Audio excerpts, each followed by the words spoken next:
आज राष्ट्रीय आदिवासी एकता परिषद के द्वारा सीतापुर जिला छत्तीसगढ़ राज्य में ये प्रबोधन महासम्मेलन का कार्यक्रम ऑर्गेनाइज किया गया।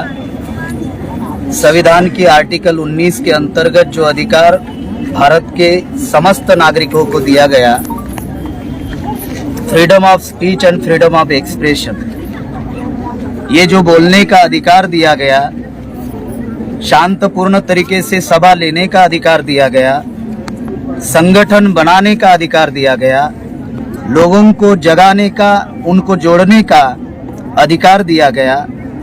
उस आर्टिकल 19 के अंतर्गत हम लोग सीतापुर में ये स्टेडियम में कार्यक्रम ले रहे थे।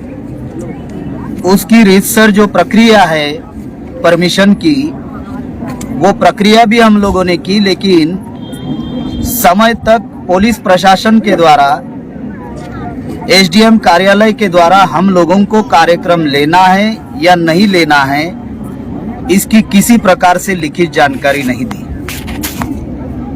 ऐसा ही एक कार्यक्रम 4 सितंबर को जशपुर में हम लोगों ने लिया था, राष्ट्रीय आदिवासी एकता परिषद का राज्य अधिवेशन, और उस कार्यक्रम में जो बातें कही गई मेरे द्वारा, उसको तोड़ मोड़ कर मनुवादी ब्राह्मणवादी लोगों ने और खास करके आरएसएस के लोगों ने, और जो आरएसएस संचालित जो जनजाति सुरक्षा मंच है, उनके द्वारा एक झूठी एफआईआर 4 तारीख को 4 सितंबर को जशपुर में की गई। वो झूठी एफआईआर क्या थी? तो वो झूठी एफआईआर में कहा गया कि प्रेम कुमार गेड़ाम जी ने हिंदू के देवी देवताओं पर टिप्पणी की। दूसरा कहा गया कि हिंदुओं के देवी देवताओं को गाली दी गई। साथियों, मैं 2 मिनट में उसका थोड़ा सारांश समझाना चाहता हूं, ताकि यहाँ पर जो लोग आए उन लोगों को ये बातें समझ में आई कि एक्चुअल क्या मामला है। साथियों, आदिवासी हिंदू नहीं है, ये मैं नहीं कह रहा हूं। ये हाई कोर्ट और सुप्रीम कोर्ट के 16 जजमेंट है कि आदिवासी हिंदू नहीं है। जब सुप्रीम कोर्ट और हाई कोर्ट के ये 16 जजमेंट है, तो मेरा सवाल ये खड़ा होता है, क्या आरएसएस सुप्रीम कोर्ट से बड़ी है? क्या मोहन भागवत सुप्रीम कोर्ट से बड़ा है? नहीं है। तो जब सुप्रीम कोर्ट और हाई कोर्ट कह रही है आदिवासी हिंदू नहीं, तो इस रेफरेंस में मैंने ये बात कही कि हिंदू धर्म ये ब्राह्मण धर्म है, और ब्राह्मण धर्म के बनाए हुए जो आर्टिफिशियल भगवान है, तो जब आदिवासी हिंदू ही नहीं है, तो ब्राह्मणों के बनाए गए आर्टिफिशियल भगवान हमारे भगवान नहीं है, क्योंकि आदिवासी नेचर को मानने वाला है, आदिवासी प्रकृति पूजक है। दूसरी बात मैंने उस कार्यक्रम में ये कही कि अगर भगवान को मानना ही है, तो हम हमारे भगवान को मानेंगे, क्रांतिवीर बिरसा मुंडा को, राघोजी भांगरे भागोजी नाइक को, राजा शंकर शाह को, रघुवर शाह को, रानी दुर्गावती मरावी को, तंट्या भील को, इनको हम हमारे महापुरुष मानते, इनको हम अपने भगवान मानेंगे। ये बातें मैंने उस कार्यक्रम में कही। जो गाली गलौज का मामला जो बताया जा रहा है, आप लोग भी जानकार लोगो, समझदार लोगो, गाली गलौज माइक पर दी नहीं जाती। गाली गलौज क्या होती है? तो हमारे बस्तियों में, झोपड़पट्टियों में, झुग्गी झोपड़ियों में जब झगड़ा होते हैं, तो गाली गलौज वहां पर दिखाई देती है। ऐसी गाली गलौज तो माइक पर दी नहीं जाती। तो ये बातें जो है हमने अपने समाज को बताई थी। इस बात को ध्यान में रखते हुए उन लोगों ने हमारे ऊपर झूठी एफआईआर उन्होंने दाखिल की। अब एफआईआर दाखिल की तो उसको ऑनलाइन अपडेट करना चाहिए, या प्रेम कुमार गेड़ाम जी को नोटिस देनी चाहिए। वो लोग मौखिक बातें कर रहे हैं, लेकिन किसी भी प्रकार की कोई नोटिस वो लोग हमको नहीं दे रहे हैं। तो इसलिए हम लोगों ने ये निर्णय लिया कि जब तक सरकार लिखित में हमें कोई नोटिस ना दे, तब तक हम लोग किसी भी प्रकार की आगे की कार्रवाई नहीं करेंगे। अब आज का जो कार्यक्रम है, ये शांतपूर्ण तरीके से ये कार्यक्रम संविधान के दायरे में रहकर हम लोग ये कार्यक्रम कर रहे हैं। अगर कोई अपराध है, अगर हमारे ऊपर कोई क्राइम है, अपराध है, तो सरकार का काम है कि वो कार्रवाई करे, कानूनन कार्रवाई करे। लेकिन मेरे बोलने के अधिकार पर, भारत के किसी भी नागरिक के बोलने के अधिकार पर सुप्रीम कोर्ट क्या, भारत का राष्ट्रपति भी पाबंदी नहीं ला सकते। इम्पोर्टेंट। अगर अपराध हुआ है तो आप सजा दो। अपराध हुआ है, कोई क्राइम हुआ है और हमने कोई अपराध किया है, ऐसा प्रशासन को लग रहा है तो हमारे ऊपर कानूनन कार्रवाई करे। लेकिन ये जो बोलने का अधिकार है जो हमारे बाप ने दिया, डॉक्टर बाबा साहब भीमराव रामजी आम्बेडकर ने, ये कोई हेडगेवार ने नहीं दिया, ये कोई हेडगेवार ने नहीं दिया, ये कोई आरएसएस के लोगों ने नहीं दिया।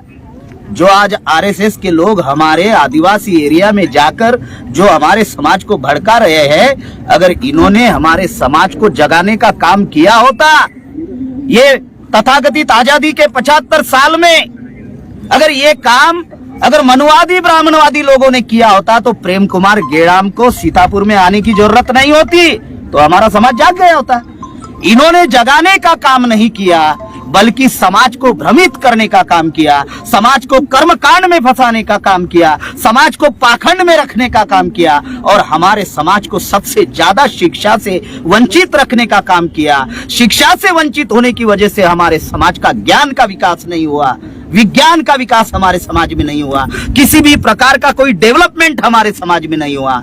दुनिया में बहुत सारे देश गुलाम थे, आजाद हुए, प्रगति पर है, और जब हम भारत को देखते हैं आज 75 साल हो गए, अभी भी हमारे समाज की किसी भी प्रकार की कोई प्रगति नहीं हुई है। तो इसलिए हम लोग संविधान की आर्टिकल 19 के अंतर्गत हम लोग संगठन बनाकर समाज को जगाना चाहते हैं, अपने समाज को मुख्य धारा में लाना चाहते हैं, और इसको करने के लिए अगर कोई भी ताकत हमको रोकने का प्रयास करेगी तो हम लोग रुकने वाले नहीं हैं।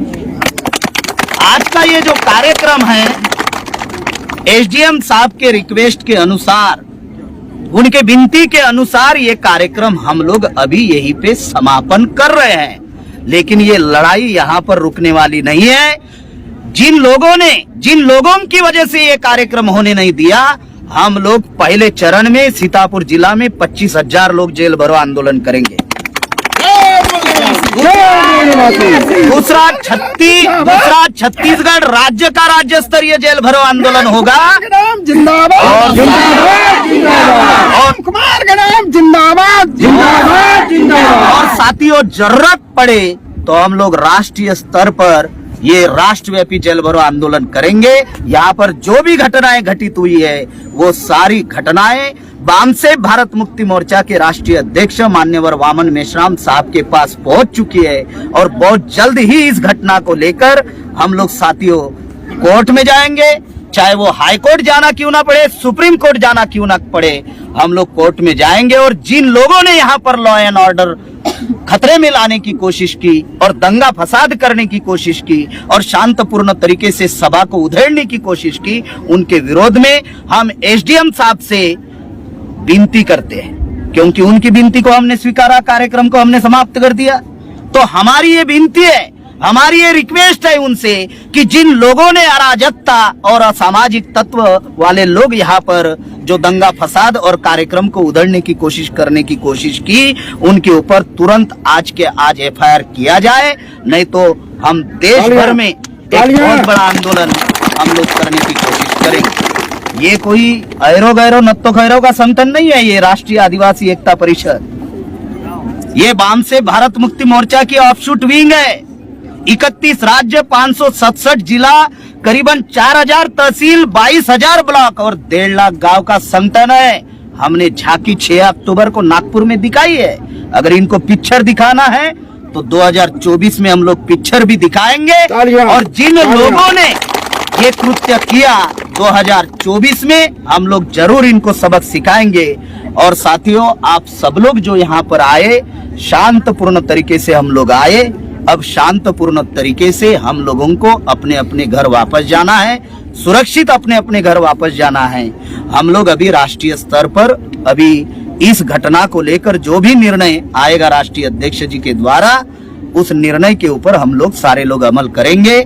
आप लोग सभी क्रांतिकारी लोग यहाँ पर आए, ये भी आज दिन ऐतिहासिक दिन है, और हम लोगों का भी इतिहास आने वाले दिनों में स्वर्ण पन्नों में लिखा जाएगा। ये ऐतिहासिक दिन है, और इस ऐतिहासिक दिन पर सभी क्रांतिकारियों का मैं फिर से अभिनंदन करता हूं, और सबको मैं जय मूल निवासी, जय जोहार, जय आदिवासी। जय आदिवासी।